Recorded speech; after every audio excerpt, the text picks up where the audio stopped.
one of the hallmarks of the Daniel Davis Deep Dive is that we, like our name says, do a deep dive on a subject and give you lots of details and uncover all the hidden information or the information people may not want to talk about that's inconvenient for a narrative or so. And so we talk about all that. Today's going to be slightly different, though. It's going to include parts of that. But we have a real treat for you today. We have Brian Thomas from the host of the Brian Thomas Show on 55 KRC Cincinnati. And if you guys watch any of our videos, you see that I'm on his show every week and really love to do it. And so now we thought we would expand because we're so limited, Brian, to those 8 to 10 minutes here. And I always want more. So I'm grateful to have you on the show today so we can talk a lot further than that. I'm glad you feel that way because I share your feelings in that regard. It's like the segment's over. Damn it. I wish we could continue talking because, I could go on with you for hours. It's an enjoyable exchange, and salute to you for, agreeing to spend time with my listeners and me each and every week because my listeners absolutely love the segment. So I hear from them all the time. So pleasure to be on your show, my friend. And yes, and it's a pleasure for our audience as well to actually get to hear more of you. And one of the reasons why I wanted to bring you on, because there's a lot of things that are flowing around right now, both domestic and international. And we're going to kind of touch on a number of these things. And of course, just by nature of what you do with your show, with 4 hours a day talking about all these issues, so you may be one of the most knowledgeable people that we could have on the show across the board on this stuff. So I'm really eager to get into some of that. And don't manage expectations, Daniel. Don't sell me too big here. I am. In fact, I could probably go a lot further, as people are about to see. If anything, I undersold it. But let's just take a look at it first of all here. Let's jump first of all into one of the bigger issues for the Trump administration, and that is this whole issue on the Epstein files, because, Trump and many of his senior administration officials were just emphatic all during the campaign season for 2024 about the Epstein files, and we need transparency on those. We need to release the files, and all these people who may have been hiding behind, apparently that the Democrats were not releasing these files and protecting pedophiles and all this kind of stuff. Now, all of a sudden, they're not releasing them, and that actually has a lot of Republicans and MAGA folks not really happy. What in the world's going on with this situation here in your view? If I only knew. It doesn't make a whit's worth of sense to me for the reason you just said. We were waiting for it. All we needed to have is Trump elected. He was going to release those files, the JFK files, the Martin Luther King Jr. files. Everybody was going to get the truth told to them. And then all of a sudden he said he does a 180. And it was a little perplexing to me that he did that. And, we're left guessing as to why. And I didn't understand his outburst of anger against those within his own support base, those MAGA diehards that are screaming and angry about him, because why would you want to alienate the biggest support group you've got, the hardcore MAGA folks in your base, by doing that? And the more I thought about it, the more I thought, well, maybe, just maybe, they want to take away any distraction from the current hot topic, which is the release of these documents, these declassified documents that Tulsi Gabbard has been going on the airs and talking about. That's the big story. And I can see the strategic decision making going, wait a second, we got to hold off on this Epstein stuff because, yeah, Trump's name's in it, but he didn't do anything wrong. But the media is just going to glom onto that like nobody's business, to the exclusion of the real bombshell, which is the seemingly ignoring intelligence on the Russian collusion and creating a completely different narrative now for the purposes of what seems to be undermining the Trump first administration. That's just my guess, sir. I've talked with Senator Houston about this. He's all for releasing the documents, provided that none of the sensitive information comes out, victims that might be harmed by it, information to the extent they're doing prosecutions are planning on moving forward with that. They usually don't release anything related to ongoing investigations. I understand that, but he's in favor of it. Thomas Massey's on my show all the time, and he's like a lightning rod for Trump criticism these days. But I think he's on solid ground. He certainly is with my listening audience. Just release the documents. Let us see it. Give us what we're allowed to have. Make good on your promise. I just don't understand. And has Representative Massey said anything about what he's been told by the administration why that hasn't happened? No. He doesn't know. To the best of my knowledge, he hasn't come up with a clear understanding as to why Trump changed his mind. So, and let's just we're going to talk about the Tulsi thing in just a second about all this, because that's obvious.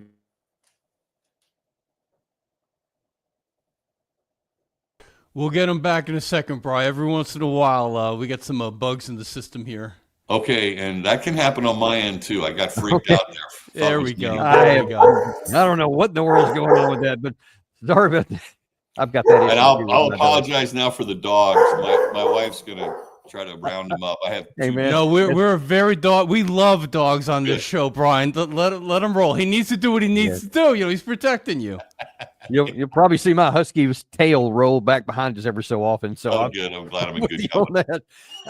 But the question is, even if there was a conscious decision that said, hey, we're going to prioritize this stuff with the Obama era stuff and the election interference allegations in 2016, let's prioritize that over the Tulsi stuff. But then it doesn't seem like that would have been a very effective way to say, this is boring. I don't know why you guys are still talking about this stuff. You're dumb for doing so. That doesn't seem to be the best method. So yeah, you got to wonder what's really going on with that. Yeah, I agree with you. It was a terribly delivered message.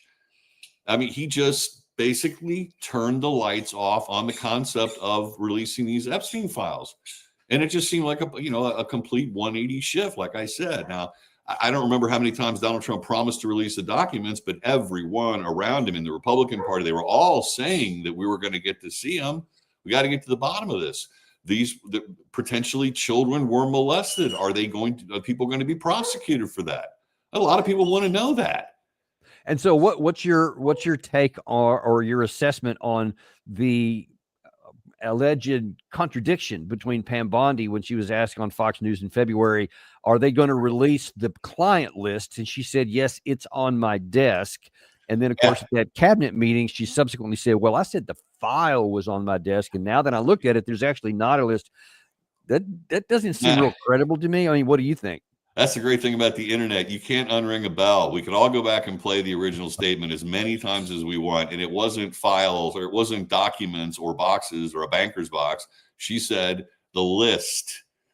So maybe we can argue semantics, any list that you might compile that wasn't already previously compiled could be compiled based upon documents in that box or in that stack of documents. You could pull out all the individuals, famous or otherwise, that interacted with Epstein and create a list, but maybe he didn't have a black book with the info in it. I don't know, but that was another problem. This just feeds conspiracy theories and fuels the fire of exactly what we're talking about right here. You can't reconcile the two statements. Like I said, the delivery was terrible.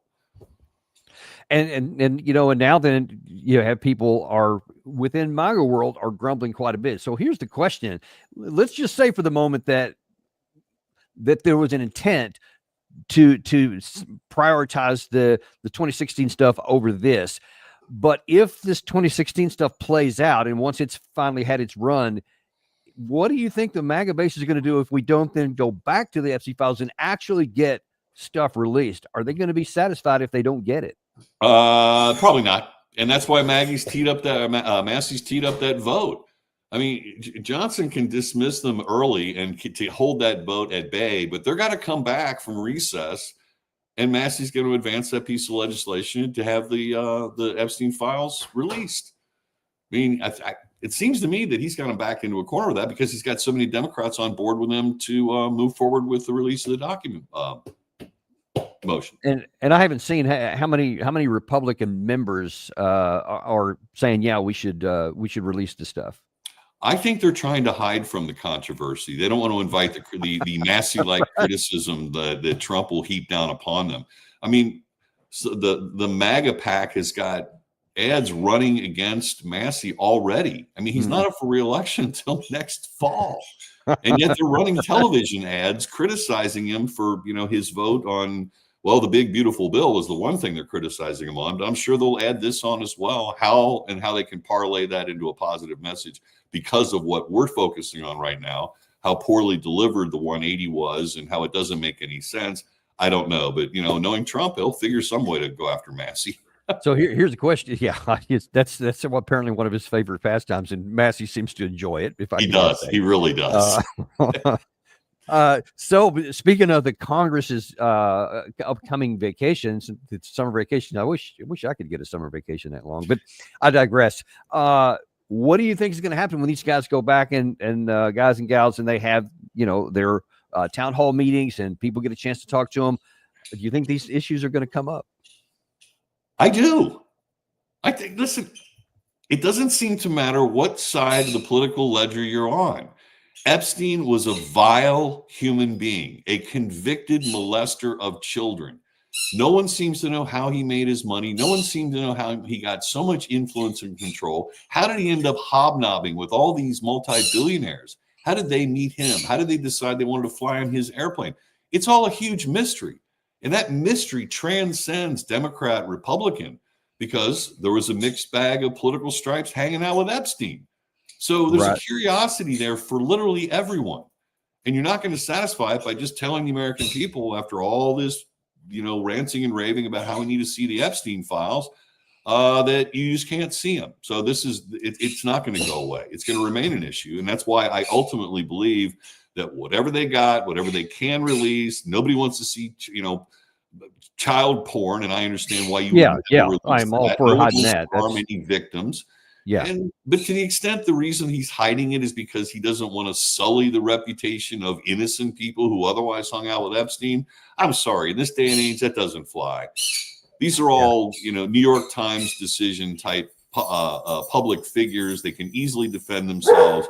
They can easily afford lawyers. They can easily make statements to the public. Listen, yes, I was at that party. Yes, I took a picture of with Epstein, but I got nothing to do with it. And there's nothing in that file that says I did anything wrong. That's the kind of response you give, and we move on. Yeah. And if you can't provide that evidence, then we go in a different direction. That's what we want. That's what everybody wants. They want justice for these heinous crimes, and they don't want elites to be able to hide behind this stuff and get away with it. Right. And the one other thing I want to comment on, and I'm sure that you have been out in the world, Daniel, and people say, hey, can I get my picture with you? And you're like, sure. That happens to me all the time. People I don't even know. It's like, oh, Brian, I listen to your show all the time. We'll be at a function. I'll be at a fundraiser. I'll be emceeing an event. Like, can I get a picture with you? And I'm self-deprecating. I'm like, why in the hell would anybody want to get a picture with me? But fine. So that person could be the most heinous person in the world. I don't know that person yet. I'm not going to say no to a picture. 5 years from now, they may get held up on charges, and there's a picture of me, Brian Thomas, standing there. That doesn't make me friends with them. It's obviously speaking to the photo of Trump with Epstein. They love showing that photo. It's as if they were best buds and Trump hung out on Pedophile Island or something. I don't believe that for a moment. And it's widely reported they had a falling out over some real estate deal. And it's widely reported Trump did not interact with him at all for the past 15 plus years. So I don't think there's any there. I really don't, which is, again, to me, if my conclusion is correct, why it further doesn't make sense they wouldn't release these files, because Donald Trump's looking to protect himself, and I don't think there's anything he needs to be protected from. Yeah, and let's find out, because if that's the case, get it off the table, because there are other things that are on the table, one of which you mentioned a minute ago, which is like red hot right now, and that is Tulsi Gabbard claiming that President Barack Obama is a treasonous person who tried to conduct a coup against Donald Trump. There is irrefutable evidence that detail how President Obama and his national security team directed the creation of an intelligence community assessment that they knew was false. They knew it would promote this contrived narrative that Russia interfered in the 2016 election to help President Trump win, selling it to the American people as though it were true. It wasn't. The report that we released today shows in great detail how they carried this out. They manufactured findings from shoddy sources. They suppressed evidence and credible intelligence that disproved their false claims. They disobeyed traditional tradecraft intelligence community standards and withheld the truth from the American people. In doing so, they conspired to subvert the will of the American people who elected Donald Trump in that election in November of 2016. They worked with their partners in the media to promote this lie, ultimately to undermine the legitimacy of President Trump and launching what would be a years-long coup against him and his administration. Now, that is some pretty strong language. And I'll just tell you, when I first heard that, I guess a couple of days ago, when she first made that statement, I was kind of going, we got to be careful here, because that is the highest charge you can bring against somebody in America, which carries the death penalty. And you better have some really rock solid evidence, because if you make a charge like that and then can't completely support it, then you come out looking kind of bad. So before I even get into some of the stuff that I've seen since that came out, what are your thoughts just off the cuff? Well, my reaction is the same as yours. I mean, it's a bold allegation right there. And a lot of pundits are suggesting that, well, that recent Supreme Court case involving Donald Trump and executive decisions is going to prohibit any prosecution of Barack Obama. Thought about that.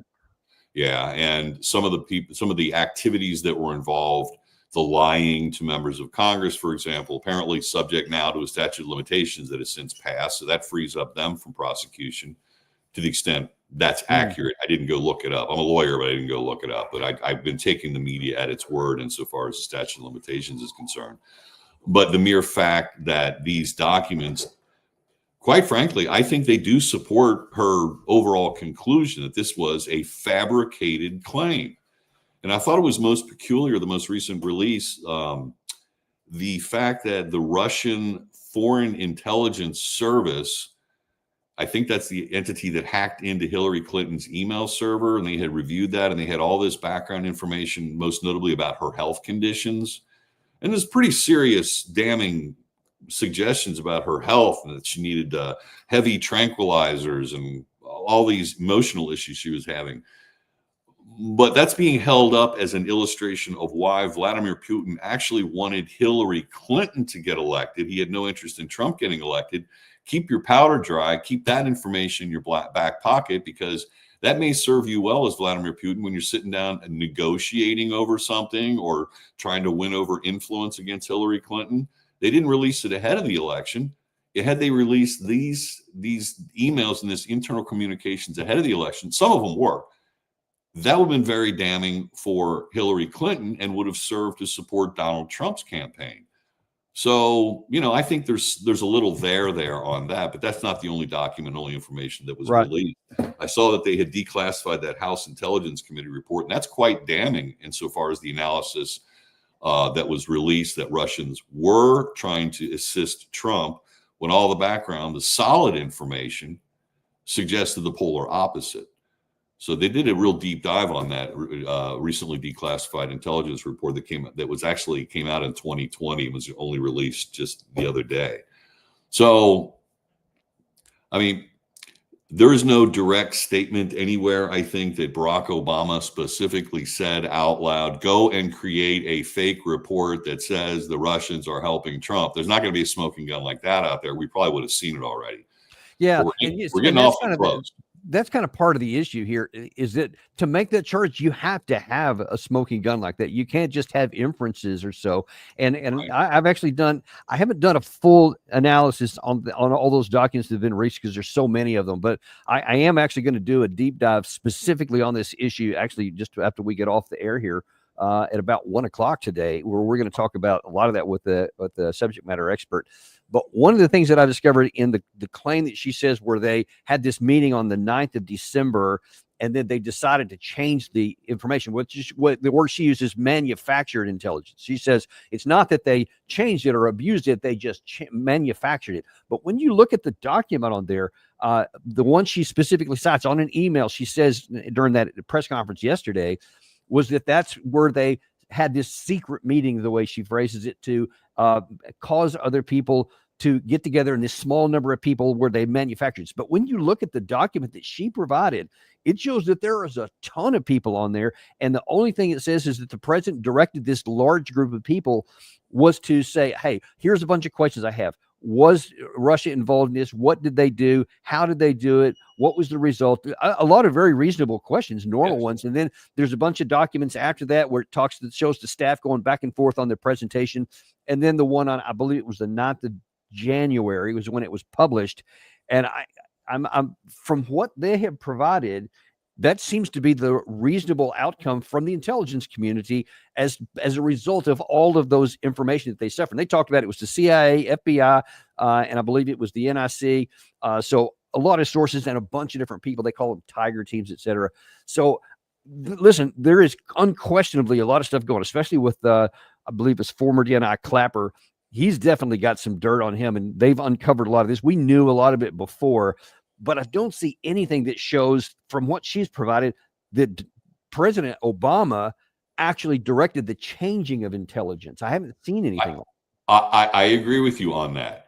It was that meeting where the original information came out, which said there's no evidence to show Russia impacted the voting. I believe it was something like, it was like, that's exactly right. Distinctly a voting related reference, which suggests they looked into hacking, maybe into some of the voting systems. So there was none of that there. Now that does not take out of the equation that Russia used social media or any other form of influence to try to steer us one way or the other. Clearly. Don't see any smoking guns on that. Now, did they have an interest in the outcome of the election? Of course they did. They're going to be having to deal with the next president. But insofar as whether they preferred Hillary or Trump, I don't know that we've gotten there yet. But enter the Steele dossier. Yeah. I mean, to me, that's one of the broader, bigger smoking guns out there. Yeah, I think Clapper, right? Yeah, that to me, that was, you got, and I do hope that they do something on that. Exactly. I mean, bought and paid for by the DNC, a previously used yet fired asset and a Steele guy. They're going to retain him to do it. He's working with all these other clowns out there, and he just basically fabricates an entire report, and then conveniently it's leaked to the public. Hey, how about that? And then the press runs with it and says it's real. And how many years do we have to go through before we finally figured out that no, it's not? It's a bunch of lies bought and paid for by the DNC. But what irks me more than anything, being an attorney and finding the FISA courts to be an absolute, outright unconstitutional vehicle, but that they could enter that into evidence, use that as evidence in front of a judge in a FISA court in order to obtain a warrant to spy. I mean, that's an affront to justice, Daniel Davis. That is an affront to justice. Yeah, I completely agree with you. And I just keep pondering, why wouldn't Director Gabbard focus on something where there is something there, and what she's claiming anyway is that there's a bunch of emails where Clapper knew it wasn't true, knew it was manufactured, and cast it out there anyway, when there was other intelligence that implied some of these things were going on, but they centered on something that he, according to what she says, knew it wasn't. And if that's the case, then I think that it might be reasonable for charges. I mean, what as a lawyer, what do you think that there's something there that they could actually charge him on? That I honestly don't know. The FISA courts are so secret, you can't even lawyer up. You can't even talk about it if you're the subject matter of a FISA court hearing.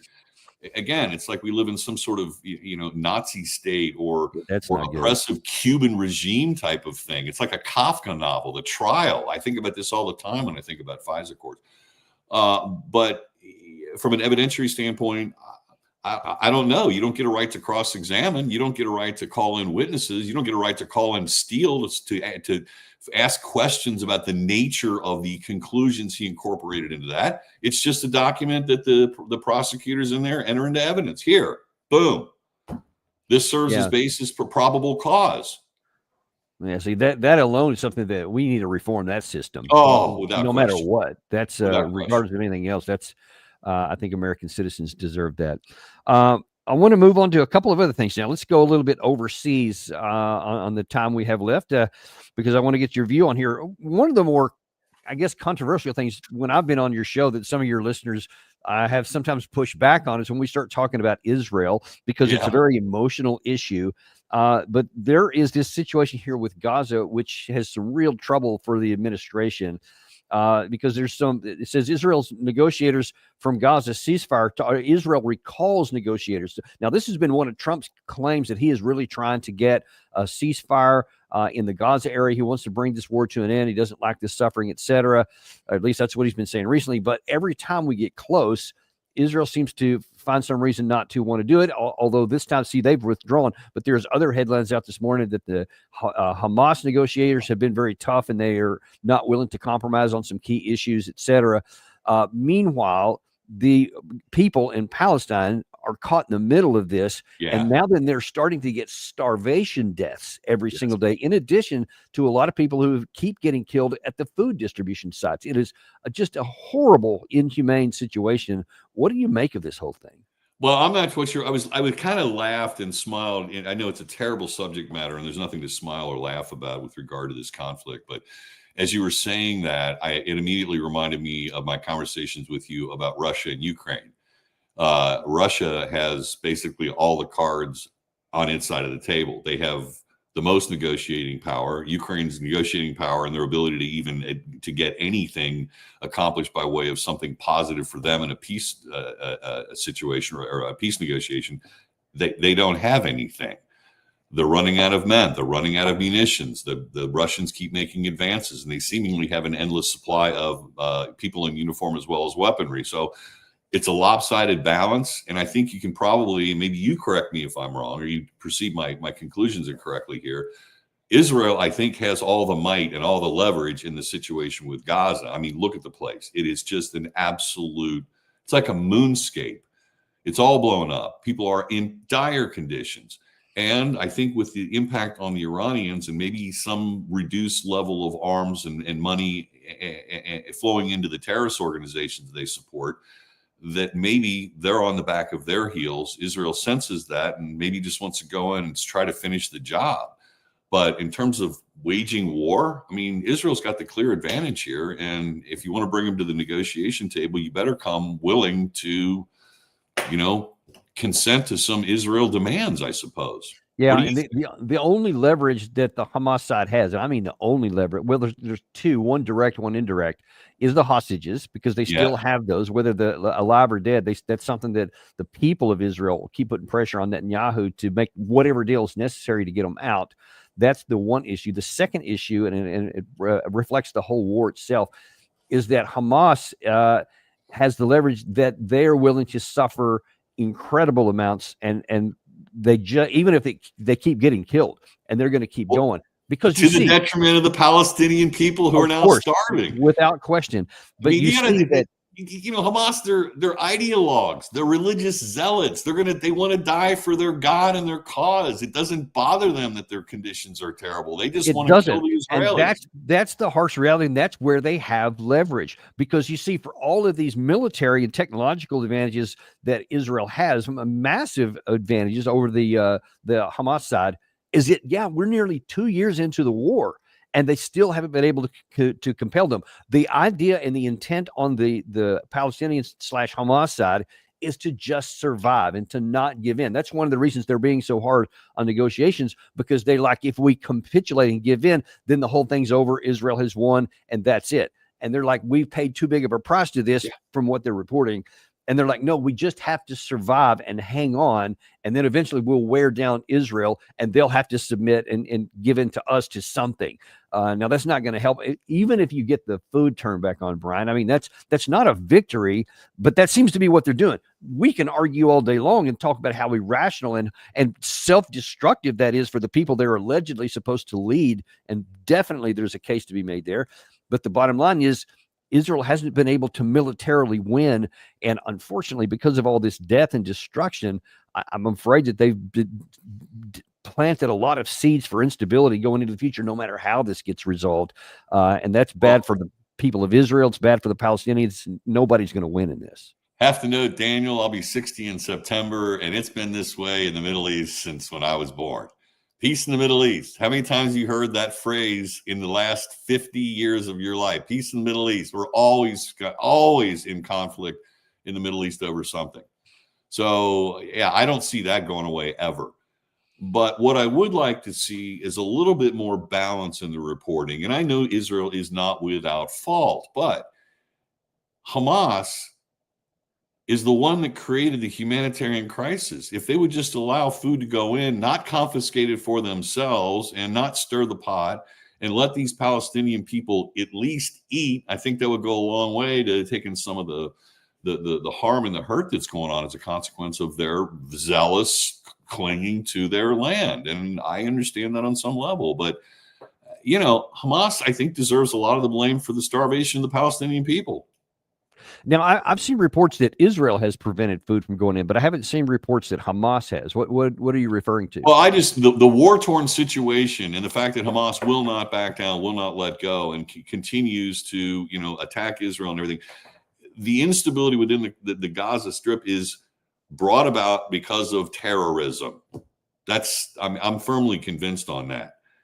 They're firing rockets into Israel. They're killing innocent women, children, grandparents during the October 7th attack. They took hostages. I mean, isn't it kind of a sad and pathetic thing? A war crime like taking hostages is one bit of leverage that they still have. Yeah. And of course, the other side, from their perspective, they say, well, it's how we were treated in the decades before all this. And it's one's doing one thing, the other's doing another. And I mean, it goes back to what you said a second ago. I mean, this has been going on for so many decades, so many centuries.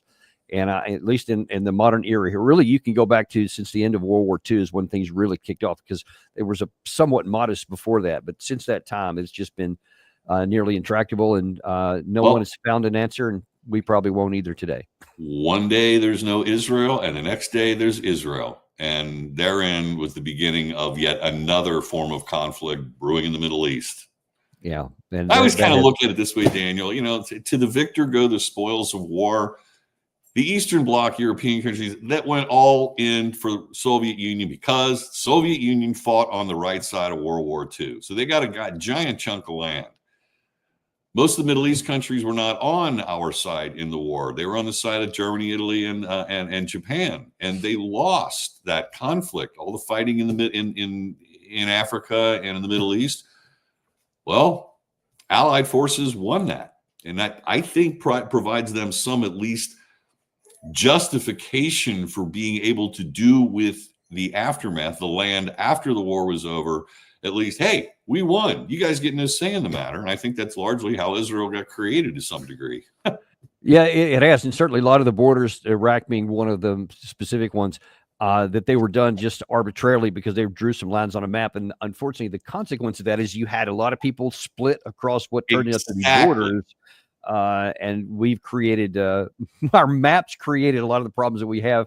And you're not going to undo that unless you undo the maps. And you're not going to undo the maps unless there's a massive war. I'm not for that. No, we have what we have. No World War III for me, sir. So let's move on to, we could spend a whole show here on the Middle East. There's so many things to talk about, but I want to move to the last part back into Europe and the amount of time we have left here, because a lot of things going on there too.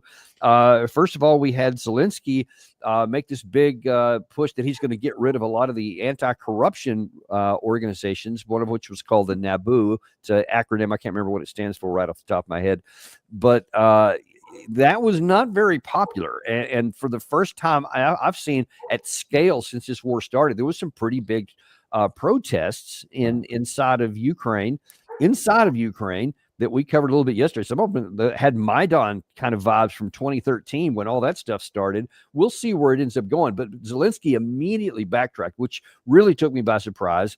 And he said, okay, I tell you what, in a couple of weeks here, we'll pass a new bill that's going to allow a better version of anti-corruption to go forward, et cetera.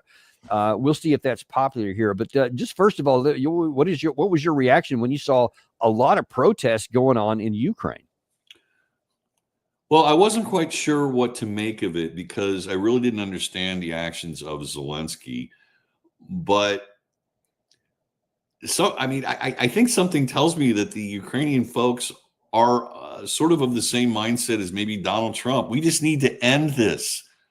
Our people are dying. I don't have brothers or husbands around anymore. They're all dead, and they keep going to the slaughter of the front lines. Maybe they're fed up with Zelenskyy's refusal to offer any concessions whatsoever. I mean, any rational person, again, these are conversations you and I have had, any rational person knows they have very little to bargain with the Ukrainians or Zelenskyy even himself. The longer this goes on, the more people die and the more land he loses and the more progress Russia makes and more inroads Russia makes and the stronger Russia's hand is. Maybe the people of Ukraine appreciate that reality and they want to just call it quits. Yes, we're willing to concede something, but we've got to get this over with because I'm sick of the death. Yeah, and there certainly are lots of those. And one wonders if the reason why these protests got so big so fast is because they have not been able to protest about the war situation, or they'll get jailed for a lot of the laws they have. But this one was, no, this was a domestic issue. And so all of a sudden, bam, they're on the streets. But I'm sure that there's a lot of things that go on underneath that as well. So Zelenskyy, at least as of this morning, said we'll have a new bill. We'll see if that placates anybody. But that's not stopped the issues on the front line, because almost at the same time, his commanding general, General Sirski, said, hey, you know what? Maybe it would be a great idea if we got America's help to allow us to attack more into Russia. So while the front line is collapsing, and while they've already been kicked out of Kursk after a stupid move that cost 70,000 or more lives and accomplished nothing of any strategic value, on top of the attack across the Dnieper River on the Krinky area where they lost thousands of men, accomplished nothing. Now they want to try to do it again. What in the heck is that with these guys in their mind, that they want to do offensive stuff that they don't have the capacity to pull off? Well, you just summed it up. It doesn't make any sense at all. It seems like an act of absolute outright desperation. I don't know what more you can make of it on that. And they want the United States to help them accomplish this. Didn't we just get talking about World War III a moment ago in a different context? I mean, we got opportunities to start World War III all over the place. But I would like to think Trump, the Trump administration, would not, even contemplate literally having American boots on the ground. I mean, we're not even entertaining the idea now that Ukraine's going to be part of NATO. At least I haven't heard that come up anymore. Giving up on that idea. It was mentioned in one of the articles about this situation Zelenskyy has created, that this might somehow strain the relationship between Zelenskyy and Trump and prevent Ukraine from entering the European Union. And I wasn't even aware that was something that was on the table either. But, there's a lot going on in the world that I can't keep up with. But invading Russia and on any level, I mean, it doesn't make a whit's worth of sense. Why not try taking back some of the land Russia's taken over in your own country? Right. You got the resources to invade Russia. Great point. Head them off to the front line and kick them out. I'm embarrassed. I never thought of that. Yeah. Why do you want to go and attack a new zone when you could go and try and take back your own territory? Yeah. And how long do you think they could hold any chunk of land in Russia? Yeah. I mean, Russia's got reserve forces that are still in their country. I mean, okay, we need some guys to kick the Ukrainians out. They invaded space in Russia and they took over a small town or whatever. I don't see that as being a tremendous challenge for the Russian army, because Ukraine has to keep most of its army within the country Ukraine, because they're fighting a bloody war with Russians in their country. You can't just pick up all of them and send them over to Russia to invade and do some battle there, and then logistically it just sounds dumb. Man. Strategically it sounds dumb too. So makes no sense to me. Well, you're the retired lieutenant colonel. Maybe you can figure something out. But between the two of us, I think we have figured it out, and it doesn't make any sense. And that just shows you that there is something really wrong on the leadership of the Ukraine side, which we've been talking about for a long time. And maybe that's a further point to why the people are out in the streets protesting. They have news over there. They've got to be able to keep up on some of this. Maybe they think he's bat crap crazy. Well, there's some justification to that. I know. In fact, one wonders if there's not something else going on here, because I think Zelenskyy overplayed his hand by announcing he was going to get rid of this NABU anti-corruption deal, because there's so many reports of how much corruption they've got going on. And now then you want to try to get rid of what little constraints there were. And then even with this thing you're talking about coming in, it's going to be somebody who reports to Zelenskyy, ergo nobody will be able to do anything. Well, meanwhile, there was this report in the British press that maybe it's time for Zelenskyy to step aside. And there has been some additional reporting here of late that perhaps the U.S. CIA and the MI6 from UK may have decided that it's time for the Zelenskyy show to be over, and they might need a new guy. What are you hearing about that? Coup d'etat. Yep. I could see it happening. Absolutely. I mean, Zelenskyy is a one-act guy. fight, not negotiate, not listen to what the Russians are demanding, and not moving on by way of demands. Their demands have not changed. I mean, again, a subject that you and I have talked about many times. Yeah. Every time you go to the table with Russia, they're going to say the same damn thing. We're keeping this. We want that. You got to get rid of these guys. You got to throw, and it's as if he's not listening.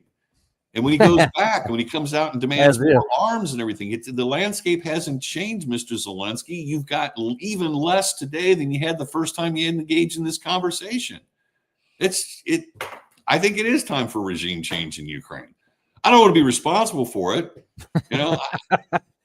But for the good of the people in Ukraine, it's time for a different leadership. And to your point, we gave Fidel Castro a leg up. Remember that? Yeah, how well that work out with us. So let's just not get involved. But in terms of supporting a regime change, I'm in favor of that. Yes.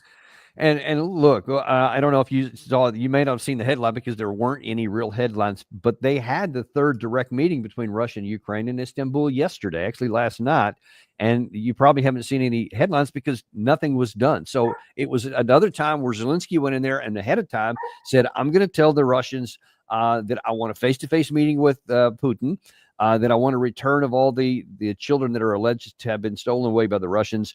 And by the way, I'm still not going to give up any territory. I've not also given up on any joining NATO. But yeah, let's have a conversation. So that's what they went in there where the Russians went in and said, we're going to repeat what we said the last time. They said this directly. We're going to repeat what we said on the second meeting. And that's just how it's going to end up being. And so, of course, nothing happened. So, but you know what didn't change also is the people keep dying on the front line on the Ukraine side. Absolutely. And, I truly, truly believe, I don't know that Trump feels as though he has, a dog in this fight, but I know he truly comes across as wanting to end the death, wanting to end the bloodshed. He is very crystal clear on that. He is not a guy who likes war, but I think he, like you and I, are looking at this very practically. Now, that doesn't sort of answer the question of why he would decide to go ahead and send more arms to Ukraine. If he has a practical reality view of this, then he knows sending more arms to Ukraine isn't going to help him that much. We've talked about the whole idea of Patriot missiles. You can't deal with a drone swarm with Patriot missiles. They're too damn expensive, they're too hard to replace, and they're not good at shooting down drones. So the purpose of that, I don't know. I just know that we've got billions and billions of dollars, and we haven't gotten any return on investment so far on the whole thing. And by the way, speaking of that, that one headline I did see this morning, and I know we don't have a whole lot of time left here, was that this, when Trump said last week, I guess, that he's going to release more funding for Ukraine. He's going to go ahead and release the pause on the ammunition. He said he's going to send more Patriots over there, et cetera. Well, turns out that these things won't be showing up until the spring of next year. And the Germans who have some of this stuff to send over said they're not sending anything over until they have ironclad guarantees from the U.S. that they'll be quickly replaced, but we don't have them to quickly replace. So it's going to have to be built, and the production line is so slow, we're not going to be able to replace that. So net, nothing. There aren't going to be any new air defense capabilities for Ukraine in the foreseeable future, but the Russian air offense does continue to expand. So it's going to keep getting worse. Yeah, it is. What did you tell me? You only make 600 of those Patriot missiles a year? A year. That's right. Yeah. And we do need some for our own purposes in other areas of the world. So that 600, if you had them all piled up in one room, wouldn't all be going to Ukraine anyway. And Brian, I had a conversation with someone who was a high-ranking official in the Pentagon until just very recently, and I asked that question. I said, how long, if the war ended today, would it take us to rebuild our stockpiles to whatever the level is that it's supposed to be at for our national security? He said 4 to 5 years. Oh, Lord. 4 to 5 years, meaning that just imagine if it's 600, and that's like 24,000 or so, I guess. I mean, that doesn't even seem like that high of a number that you would need, but it'll take us that long just to get back up to what we think is the appropriate level. So we don't need to be given any more of that level down, because that's the only way you're going to get to them, and it won't make any difference anyway. So it's time for this thing to come to an end. It absolutely is. And one of the things we've learned throughout these conflicts, we're really low on supplies. And I think one country out there that is paying very close attention to our supplies is China. We're all worried about China trying to go after Taiwan. The South China Sea is expanding with their, building islands and airstrips, and Philippines is concerned. Obviously, Japan's got some concern, but in the final analysis, and I know the Chinese economy is not going real well. I'm not really hip to the internal state of affairs there, but if we're running out of supplies for our own personal defense, and we are because we keep selling it or otherwise giving it away, we can be in a world of hurt. Right. Or we'll just be incapable of doing anything, even if we want to. Sit back and just get our popcorn out. Sorry, we're out. Yeah, and that reality needs to affect our policies, but it does. We'll see how that's going to work out. Listen, I could go on like this for another hour, but we just to let everybody know, we have a full deep dive coming up here at 1:00 with Julian Barnes from the New York Times on this whole issue of is this a conspiracy or is it just old news? Because there seems to be a mix of both, but we're going to unload that here. But for right now, thanks so much for Brian Thomas being on. It's been an absolute delight. I really appreciate you coming on today, and hope this is not the only one that we have you on our show. You invite me back, I'll be here. I really enjoy our conversation, Daniel. I truly do. And I'll look forward to talking to you on Tuesday. Perfect. And then just for our viewers there who are just learning about Brian Thomas, you can go to his podcast there, or his post rather that he has. And if you don't happen to live in Cincinnati, you can go there and find it. So, it's 55krc.com. You can stream the content there. iHeartMedia apps there. You can listen wherever. I interview guests all throughout the week. Judge Napolitano is on my show every Wednesday at 8:30. I quite often get Congressman Massey and other senators and elected officials, Warren Davidson and others. So that's what it's there for. But feel free to tune in. I got listeners all over the place calling in the morning show. That's awesome. Yeah, we'll be doing that, and look forward to seeing you next Tuesday.